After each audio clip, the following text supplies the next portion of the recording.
Barbados says low level of participation in the CCJ is a disgrace, and in sport, a stunning loss for the West Indies in their ICC World Cup qualifiers warm-up match. I'm Ricardo Robertson. This is Caribbean in 10 for Wednesday, February 28th. I'll be back with the details in just a moment. I want to thank Mr. Armstrong Williams for this great show, for arousing our attention to this serious problem. Let's give him a big hand, audience.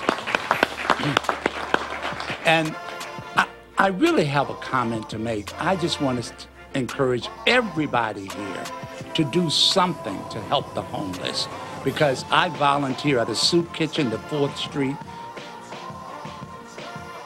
Tourism is critical to Tobago. It's a means of bringing in foreign exchange. It also creates jobs for many residents. The Chief Executive Officer of the Tobago Tourism Agency, Louis Lewis, says that tourism is a sector that can be used to build the island's economy. It allows you also to monetize what is your culture. So you can have dance and theater, and those things can be presented for a viewing price.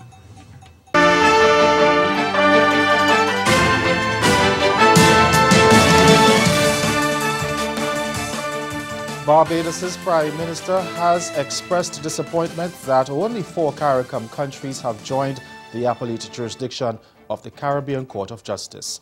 Frondell Stewart, who attended the 29th CARICOM International Summit that ended yesterday in Haiti, said it is unacceptable and a disgrace that so far only his country, Belize, Dominica and Guyana, have signed on to replace the London-based Privy Council with the CCJ, their final appeal court. The Barbadian leader said he did not buy the argument that there is a division of opinion in the countries that have not signed on to the court in its appellate jurisdiction.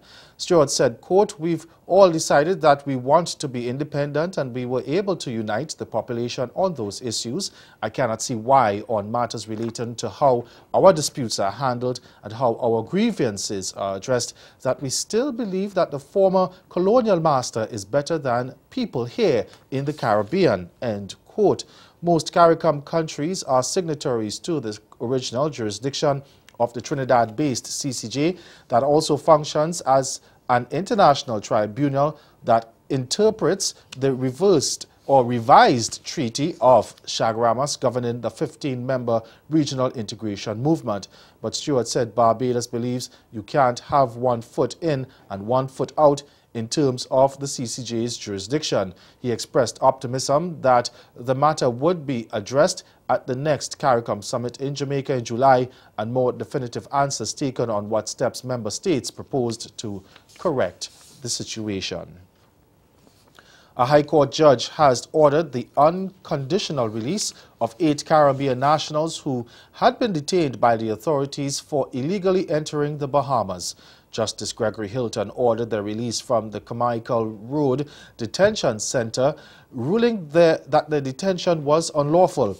In his ruling, the judge made reference to a 2004 case where the former Court of Appeal President Dame Joan Sawyer confirmed the legal position in the Bahamas that detention or arrest with a view to deportation without being taken before a court is not permissible. Queen's Counsel Fred Smith was pleased that the court upheld the rule of law and the constitutional right to due process.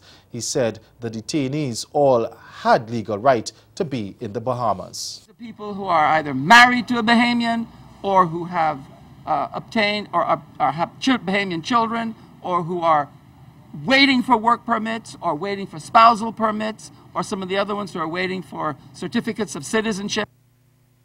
The Caribbean nationals in the matter were Jamaican Earl Burton, another Jamaican, Kadisha Bent John, who is married to a Bahamian, her daughter Chitara John, Bahamas-born national of Haitian descent, Anslet Curry, and Haitian nationals Juna Jean Tinod, her daughter Gemma Joseph, and Veranti Mukum and her daughter Claudia Norson.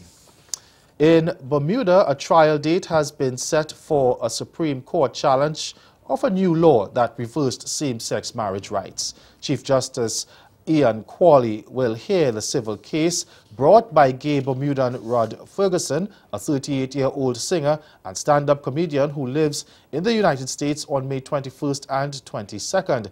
Now, Ferguson's lawsuit claims that the new Domestic Partnership Act is unconstitutional and will subject gay people to inhumane or degrading treatment by denying them the right to wed. He is seeking to have the legislation declared void by the court on the basis that it is inconsistent with his fundamental rights as set out in the Bermuda Constitution. The Domestic Partnership Act was passed by both Houses of Parliament last December and given royal assent by Governor John Rankin on February 7th. The legislation reverses last May's Supreme Court decision enabling gay people to wed on the island. Parliament's decision to end marriage equality has been met with criticism from around the world, including from British Prime Minister Theresa May, who said she was seriously disappointed. Bermuda is the first country in the world to ban same-sex marriage after giving it the green light. Stay with us, your Midday Sport is next.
Afghanistan fast bowler Dawlat Zatran grabbed a hat-trick to send favourites West Indies to a stunning 29-run defeat under Duckworth Lewis in their opening match of the ICC World Cup qualifiers yesterday. Chasing a modest revised target of 140 from 35 overs, the two-time former world champions collapsed from 80 for 2 in the 14th over to 110 all-out in the 27th over at Harare Sports Club. Opener Evan Lewis top-scored with 36 and veteran right-hander Marlon Samuels got 34, but they were the only two batsmen to reach double figures. The drama began in the 20th over of the innings when Zatran knocked over Shimron Hetmyer for 1, Rovman Powell for 9, and Carlos Brathwaite, who did not score in successive deliveries, to leave West Indies reeling on 99 for 8.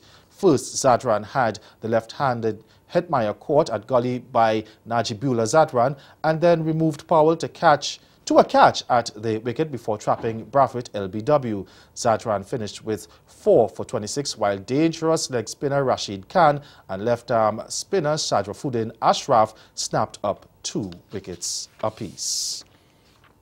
And the Cayman Islands opened their ICC World T20 Americas Sub-Regional Qualifier Tri-Series campaign against Argentina on Monday with a convincing 5-wicket victory over the host nation. Cayman bowlers skittled out Argentina for 88 after they won the toss and elected to bat before the visitors eased home with 18 balls to spare. Argentina slipped to 13 for 3 in the 5th over before Pedro Aguirre led a partial recovery with a top score of 34 as the hosts reached 70 for 5 in the 16th over, but they lost the last 5 wickets for an addition of 18 runs. That's Caribbean in 10. Join us again at 6:30 for Caribbean Newsline. Good afternoon.